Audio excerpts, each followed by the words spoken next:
Muy buenas tardes. Continuamos con el tema de consumo consciente y responsable y compras inteligentes en la decimosexta edición de la Feria Nacional de Educación Financiera, organizada por la Cámara de Bancos e Instituciones Financieras de Costa Rica. Seguimos con la charla Consumo consciente, responsable y compras inteligentes.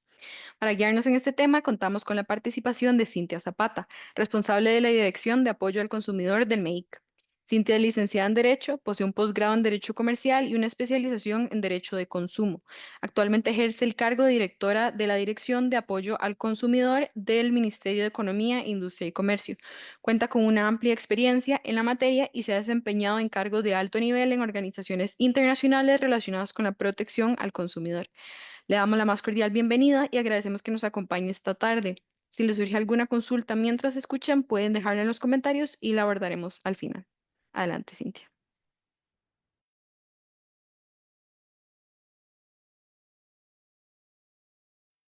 Muchísimas gracias. Hoy, primero, agradecerle a la Cámara por la invitación. Hoy nos convoca un tema muy bonito y que nos atañe a todos, ¿verdad? Que es como consumidores, cada vez necesitamos tomar acciones conscientes de cara a nuestras decisiones de compra. Cómo hacerlo de una forma adecuada, pero también informada. Y me gustaría compartirles bueno, que nuestros derechos como consumidores han sido consagrados en la Constitución política, nada más y nada menos que el artículo 46, y eso eleva el rango de los derechos que tenemos todas las personas consumidoras. Y así como consumimos bienes de muy variada índole, pues también somos consumidores de productos o servicios financieros, ¿verdad? Aunque no los podamos tocar, aunque sean esos productos intangibles. Eh, la ley nuestra es la ley 7472, es la ley que establece derechos para los consumidores y obligaciones para los proveedores de servicios.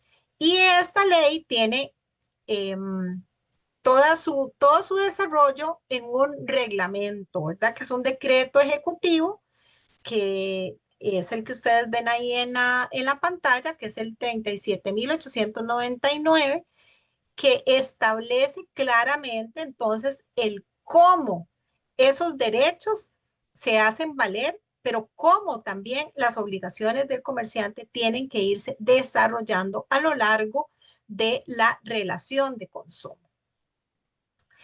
El Ministerio de Economía, Industria y Comercio es el encargado entonces de liderar toda la política de protección para las personas consumidoras, pero también es el encargado de liderar todo el tema de alfabetización financiera, que tiene que ver al fin y al cabo en cómo nosotros utilizamos esos recursos en las determinadas fases de nuestra vida, ¿verdad? En las diferentes fases de nuestra vida, cómo nosotros utilizamos los recursos desde que desde que nos integramos, por ejemplo, al mercado laboral hasta que somos adultos mayores y tenemos una pensión. Entonces, todo ese tema se encuentra en una ley especial de la República de reciente aprobación, que es la Ley Marco para la Promoción de la Educación Financiera de los Habitantes de la República. Y por eso es que realizamos este tipo de esfuerzos en conjunto con la Cámara de Bancos. ¿Qué, ¿Qué integra este consumo consciente o responsable? Bueno, el consumo tiene varias fases, ¿verdad? Tenemos que entender que no todo sucede al mismo tiempo y que en una primera fase lo que tenemos los consumidores es una recepción de información eh, que tiene que ser clara, que tiene que ser veraz, que tiene que ser suficiente sobre qué, sobre los precios, las calidades de los artículos, eh, la forma en que podemos ejecutar la garantía, las limitaciones que existen para tal fin. Si estamos ante una promoción, entonces, bueno, los alcances de esa promoción. Si nos encontramos, por ejemplo, en temas de una oferta, nos tienen que decir cuál era el precio anterior, cuál es el precio actual. Es decir, toda esa información que es previa y que al final determina la decisión del consumidor de si va por un lado o va por el otro, es decir, si le compra a un proveedor o le compra a otro, o si decide pausar la compra y comprar luego. En una segunda fase, entonces, está el acto de consumo propiamente dicho, ¿verdad? Decidimos los consumidores materializar, es decir, comprar esa determinada mercancía. En una fase 3, pues hablamos de las fases posteriores a la ejecución de la compra, que tienen que ver con los derechos de garantía, con los derechos, por ejemplo, que tiene el consumidor para poder recibir las instrucciones de uso y conservación de los artículos, ¿verdad? Muchas veces los artículos dicen, bueno, consérvese en esta temperatura o utilícese de esta forma o cuando son artículos para armar, que nos den las instrucciones adecuadas para poderlo hacer. Entonces, esas son las tres fases eh, en las cuales el consumidor realiza una compra consciente y empieza el proceso de pensar qué acto de consumo voy a tomar y si lo voy a tomar en este momento, ¿verdad? ¿Qué, qué sucede o qué debe suceder en nuestra mente para poder hacer esa compra inteligente que queremos? Lo primero es cuestionarnos, bueno, ¿realmente necesito este producto? ¿Es parte de una necesidad? Entonces decimos, sí, check, es parte de una necesidad. ¿Qué pasa si no lo compro? ¿Verdad? ¿Qué pasa si no lo compro? Realmente esto viene como a completar la pregunta de si realmente es una necesidad, nos permite reafirmar si siendo una necesidad, esa necesidad pudiera posponerla, ¿verdad? Tengo el dinero para comprarlo y comprometer el presupuesto actual, es decir, tengo una reserva de presupuesto para poderle hacer frente a esto, o eso va a comprometer mi presupuesto que ya tengo asignado para otras cosas, o incluso el presupuesto que tenía asignado para el ahorro, ¿verdad? Y el, la otra situación que debe pasar antes de tomar una decisión de compra es decir, puedo esperar algunos días antes de comprarlo. Porque esto, el tiempo de enfriamiento que le llamamos nosotros, eso nos permite pensarlo mejor. Entonces, muchas veces vamos pasando por la tienda de sí lo necesito, casi que todo este proceso sucede de una forma casi que automática, ¿verdad? Lo explicamos en pasos, pero sucede casi de una forma automática. Entonces, tenemos que pausar y pensar, ¿realmente lo necesito hacerlo de esta forma? Mejor lo pauso y lo pienso mejor, ¿verdad? Hay que evitar decisiones apresuradas, compras por impulso, decisiones tomadas a la ligera, porque estas compras generalmente traen después una serie de inconvenientes. El primero, por supuesto, que tiene que ver con el presupuesto, con un desajuste en el presupuesto. Pero además, cuando no llenamos ninguna necesidad, eso trae otras consecuencias psicológicas como el desánimo, la pérdida de la ilusión de poder tener algo en el futuro. Entonces, el pensarlo dos veces siempre es un buen consejero. Algunos consejos para poder tomar decisiones de consumo consciente, responsable y compras inteligentes tienen que ver con el crecer nosotros como consumidores financieros, ¿verdad? Invertir tiempo en capacitarnos en finanzas personales es una necesidad. Ello nos puede salvar de tomar algunas decisiones por impulso y nos puede ayudar a ordenarnos. tenemos que tomar una decisión para poder empezar a ahorrar. Ahorrar es una disciplina, ¿verdad? Entonces, sí es importante ahorrar aunque sea un bajo monto. Y yo siempre pongo el ejemplo de que los consumidores costarricenses normalmente compran eh, a crédito, ¿verdad?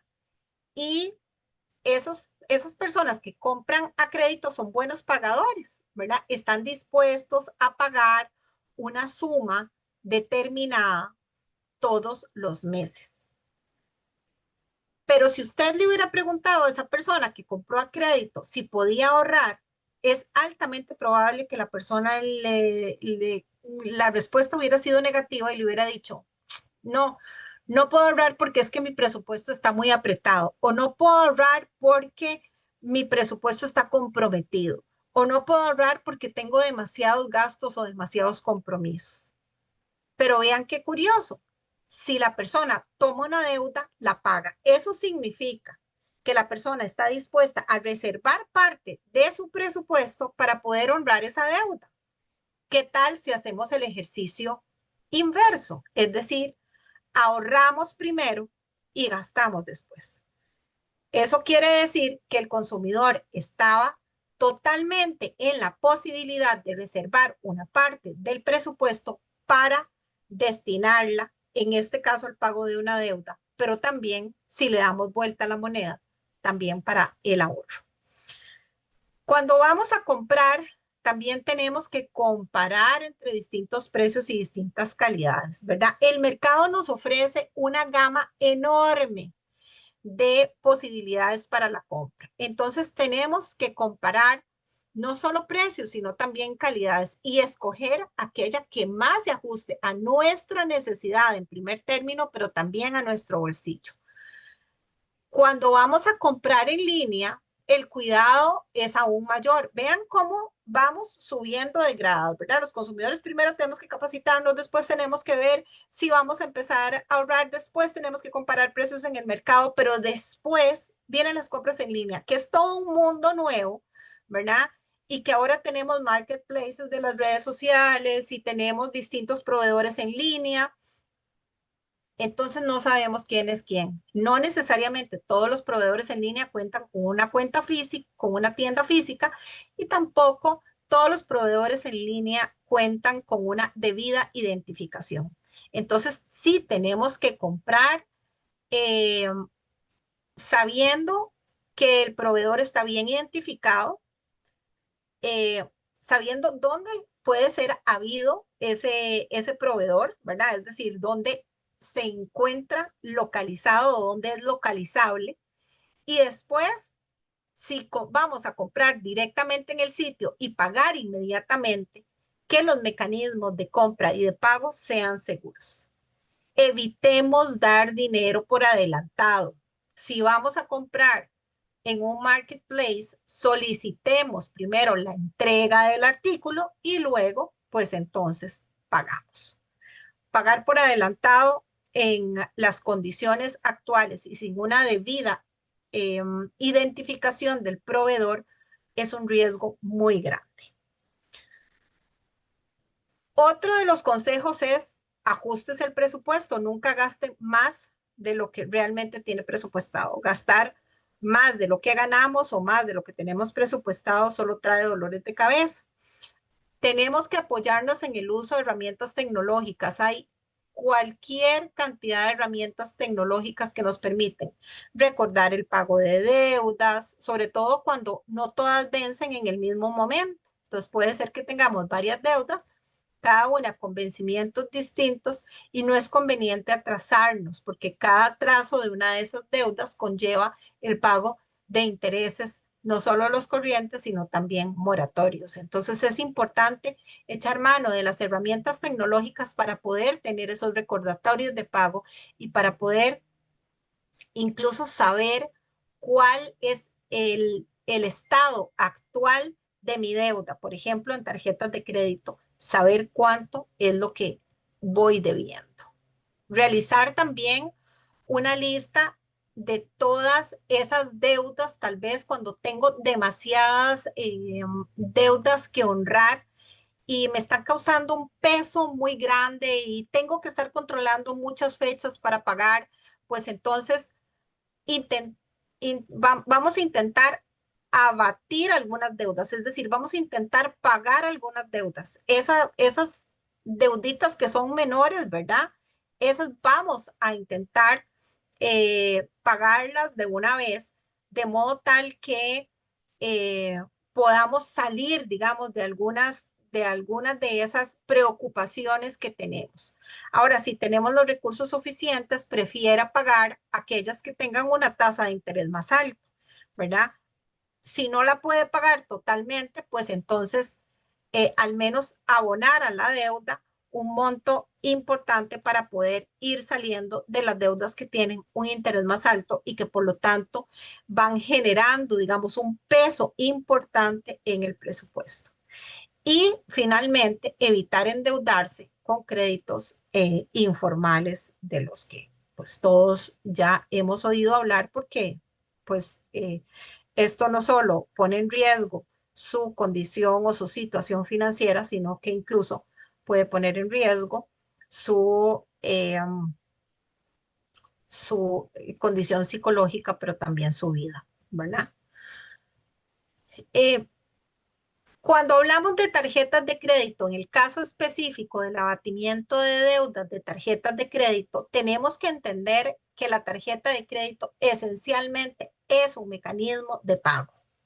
No es un mecanismo ideado para financiarse al mediano plazo.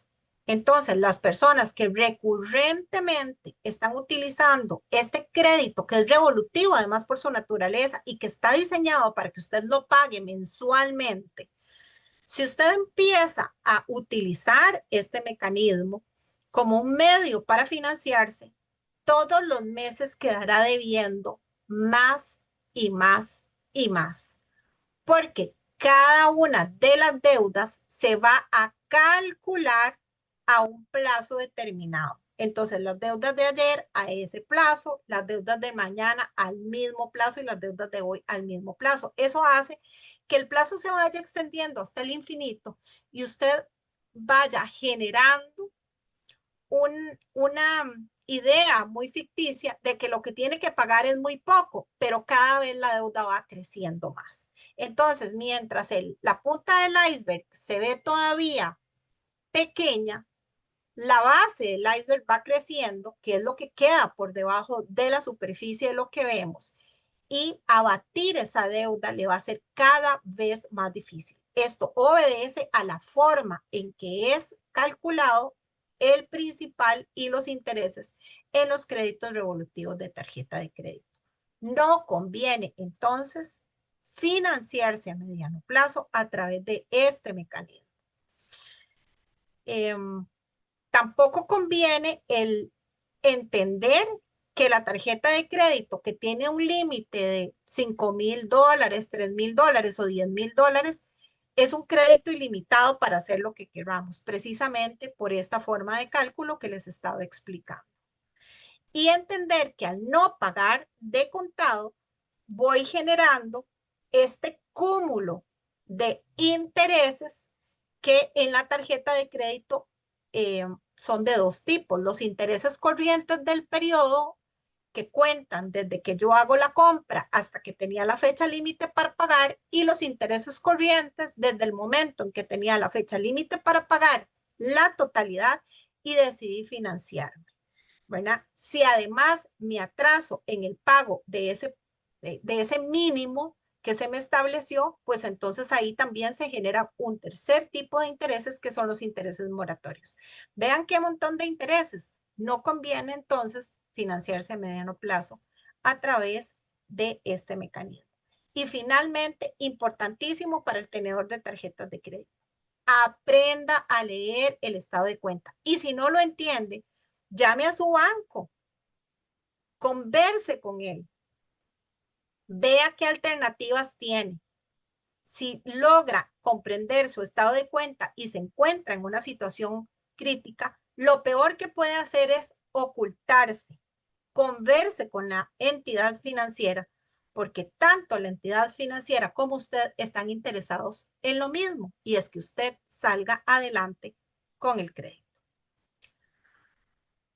En resumen, un manejo apropiado de las finanzas personales va a contribuir a que usted genere un efecto espiral en el presupuesto, en donde vamos ascendiendo en lo que vamos debiendo y ese endeudamiento no lo podamos abatir.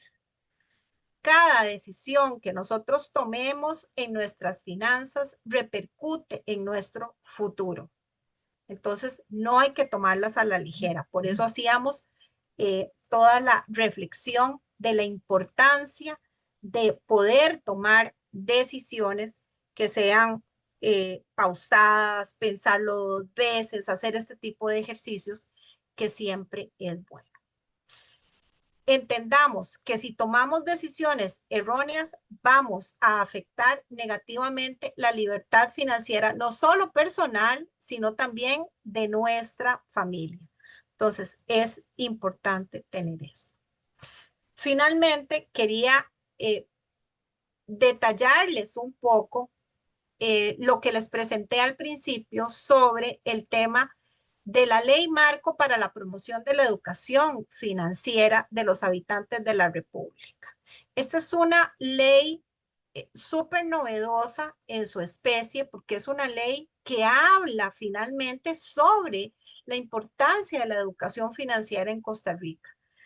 Y tiene pues como objetivo el impulsar esa educación financiera de una forma integral en toda la población, para poder no solo entender mejor los conceptos financieros y los productos que nos dan, sino para generar también las habilidades que son necesarias en cada ciudadano, en cada persona, para poder tener competencias financieras, ¿verdad? Para poder mejorar nuestra habilidad para manejar las finanzas. Y finalmente, pues todo esto va a redundar en una mejor calidad de vida de la población. Entonces vean cómo esta ley genera también una estructura de gobernanza que dice, bueno, muchas instituciones se tienen que poner de acuerdo para que esto suceda. Y en esta estructura de gobernanza se encuentra en el Ministerio de Economía, quien lidera pues esta estructura de gobernanza y toda esta estrategia y toda esta política de educación al consumidor. Y también, por supuesto, el Ministerio de Educación Pública, que tiene la gran tarea de poder llegar a toda la población, en especial a los más pequeños y también a los jóvenes. Desde esas edades tempranas tenemos nosotros como consumidores que recibir educación financiera. Está también el Consejo Nacional de Supervisión del Sistema Financiero, el CONACYT, que reúne las 4 superintendencias financieras. Está el Instituto Nacional de Aprendizaje, con quien hemos construido una relación ya de larga data, porque tenemos antes de esta ley ya veníamos trabajando en una mesa de trabajo que estaba conformada gracias a un decreto ejecutivo que declaraba de interés público y prioritario la educación financiera. Y entonces con el INEC hemos venido trabajando en una relación sumamente fructífera y productiva. Tenemos un montón de material que gracias al Instituto Nacional de Aprendizaje se ha podido desarrollar. También tenemos al Instituto Nacional de Estadística y Censos, que se encarga de establecer una línea base de cuál es la apropiación financiera que tenemos los costarricenses y cómo nosotros podemos tener una gobernanza sobre nuestras finanzas, tener un adecuado control de nuestras finanzas, o si por el contrario, en Costa Rica el sobreendeudamiento aumenta. El Consejo Nacional de Rectores, el Instituto Mixto de Ayuda Social y el Instituto Nacional de las Mujeres, porque existe la necesidad de fortalecer los temas de educación e inclusión financiera en este grupo tan importante y que nos puede ayudar a mover la aguja de desarrollo que son las mujeres. Y en Costa Rica, esencialmente, las mujeres que son eh, proveedoras, fuente de ingresos para el hogar, jefas de hogar. Eh, y bueno, dentro de esta gobernanza que es el Consejo de Educación Financiera, tenemos varias funciones. Lo primero es que este consejo tiene que aprobar una política pública para promover la educación financiera, puede crear subcomisiones y solicitar apoyo a entidades, puede establecer una estrategia o debe establecer una estrategia nacional de educación financiera, debe coordinar eh, propuestas con las diferentes entidades educativas como el MEP, como lo vimos, con el INA, etcétera, para poder incluir en el currículo de primaria y secundaria, pero también de la educación formal superior, los temas de educación financiera. Y finalmente, quería resaltar el tema número 5 que nos convoca aquí, que es el poder establecer alianzas público-privadas. Y aquí quería hacer una pausa porque las alianzas público-privadas son sumamente necesarias. Hemos venido trabajando con la Cámara de Bancos durante los últimos años. Ha sido una relación sumamente fructífera. La Cámara de Bancos se ha preocupado realmente por aumentar el nivel de educación que existe en la población nacional. Tiene múltiples acciones que están orientadas a este tema y este octubre, como todos los octubres, desarrolla grandes esfuerzos para llegar con una campaña a todos los costarricenses. Y para nosotros este es un esfuerzo que es no menor, que es importante y que debe ser resaltado. Esta alianza público-privada es la que hoy nos permite tener actividades como esta, como la de esta tarde. Y bueno, quería enseñarles algunas de los productos que tenemos y que están disponibles en nuestra página web, en la página web del ministerio, que es www.make.go.cr. Allí ustedes van a poder encontrar material gráfico con consejos como estos que ustedes ven ahí reflejados, que son de la campaña de educación financiera para el 2025. Eh, y que a través de la Cámara, pero también a través de los otros aliados estratégicos, hemos estado distribuyendo y hemos estado pasando a través de nuestras redes sociales.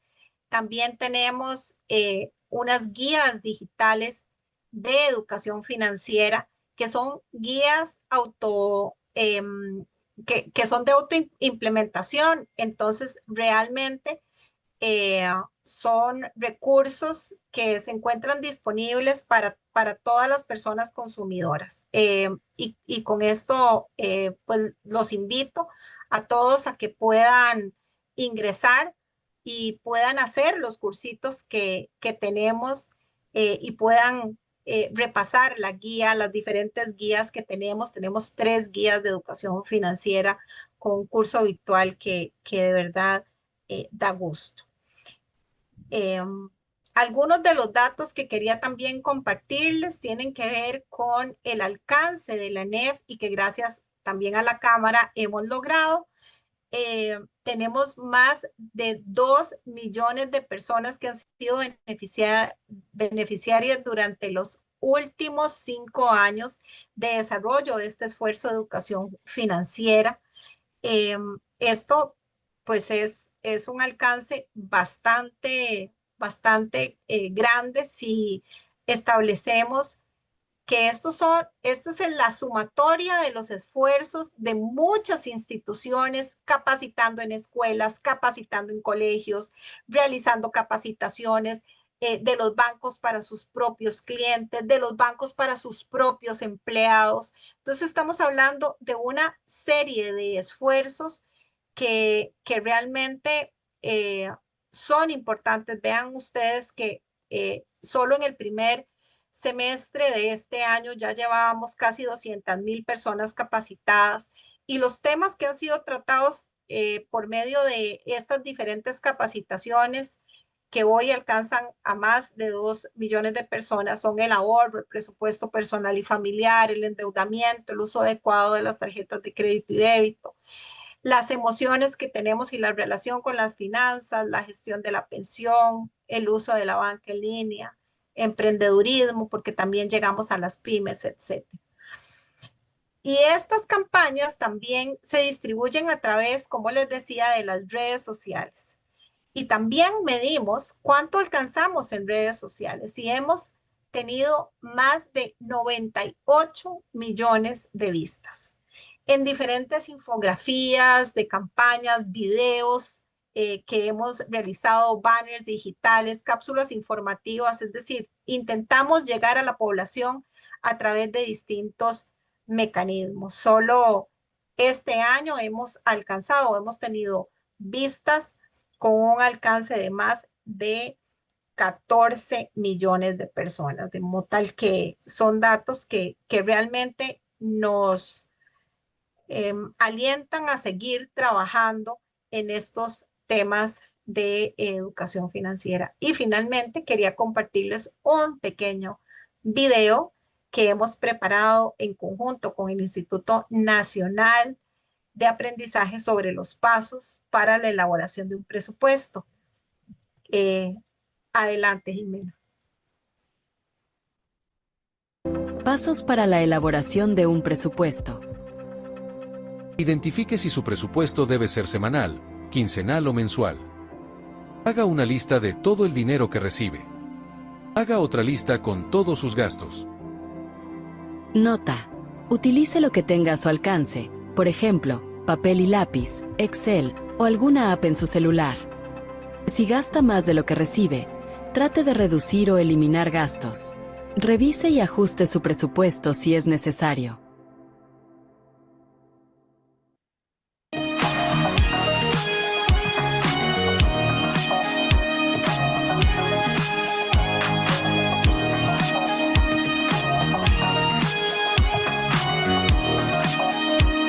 Gracias, Jimena. Bueno, yo creo que esta es una pincelada de toda la información que ustedes pueden encontrar tanto en el sitio web del Ministerio de Economía, Industria y Comercio, como en el sitio web de la Cámara, con quien compartimos toda la información. Agradecerles de nuevo, permitirnos darles esta charla pequeña, que parece ser sencilla, pero que realmente cuesta. Cuesta porque tenemos que sentarnos a pensar cómo vamos a comprar, cómo vamos a tomar una deuda y no hacerlo de forma automática. Creo que este es el principal consejo que les podemos dar el día de hoy. Pensemos muy bien si nos vamos a endeudar. Pensemos muy bien en el ahorro, hacer énfasis en este mes de octubre en la necesidad de que tengamos la disciplina del ahorro. Es vital. Eso es bueno, le va a solucionar eh, problemas y le va a evitar dolores de cabeza en el futuro. Muchísimas gracias, Cintia, por esta exposición tan interesante, así como a todas las personas que se conectaron esta tarde. Les recordamos que si quieren ampliar sus conocimientos financieros o profundizar en un tema en particular, en la página web de la Cámara de Bancos tenemos gran variedad de herramientas puestas a su disposición por las diversas entidades, incluyendo consejos, videos, cursos, podcasts, libros y más. La feria continúa durante todo el mes de octubre con más charlas de temas de gran interés, como cómo sacar provecho de los productos y servicios que ofrecen las entidades bancarias y financieras y crédito responsable. Volvemos hoy a las 4 p.m. Les invitamos a seguir atentos a nuestras redes sociales para que no se pierdan ninguna de las próximas actividades. Muchas gracias por su compañía y los esperamos en la siguiente transmisión. Hasta luego.